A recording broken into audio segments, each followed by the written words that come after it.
So, ayan, tayo ay magbo-voice over at maingay din may nagapatugtog, may nagapagawa ng bahay. Ito nga, tatapusin na natin itong aking project. Ayan. Tinatapos ko na para maikabit na. At ang aking alaga ay talagang ayaw tigilan yung pagkamot. Sayang naman ang aking sayang naman ang supa. Maingay kasi din sa amin. Maingay. Sobra.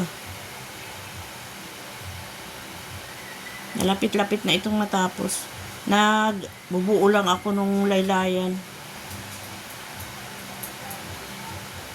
Dinubuo ko na lang yung laylayan.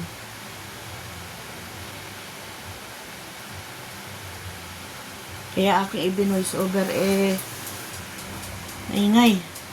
Daming nagapukpuk. May mga naglalarong bata.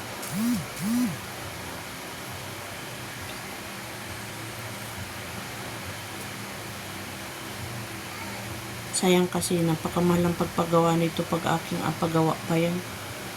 Kahit pa paano hindi man perfect ang pagkakagawa, at least nabuo. Ganda naman din yan pag natapos. Mabigat. Pag nalaylay ay nadadala yung aking kwan. Bigat ng tela. Kapal. Gamusa siya. Gamusa ang pagkatela niya.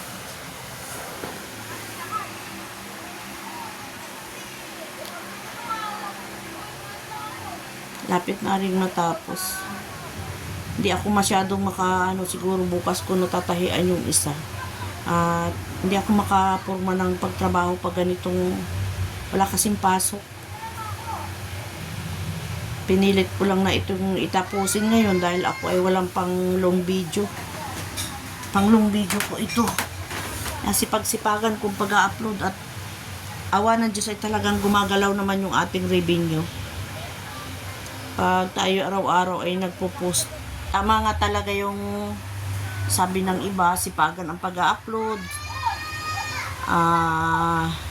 Sipagan din yung pag-i-engage. Sa pag-i-engage naman, nag-i-engage ako niyan sa madaling araw kasi alas 4 gising na ako.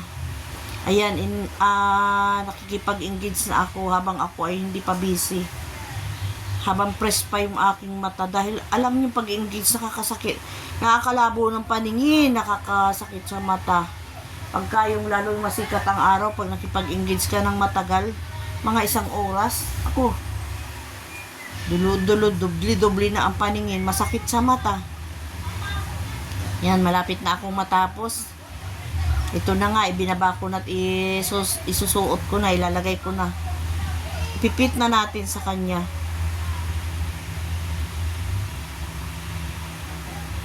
Yan, natapos din.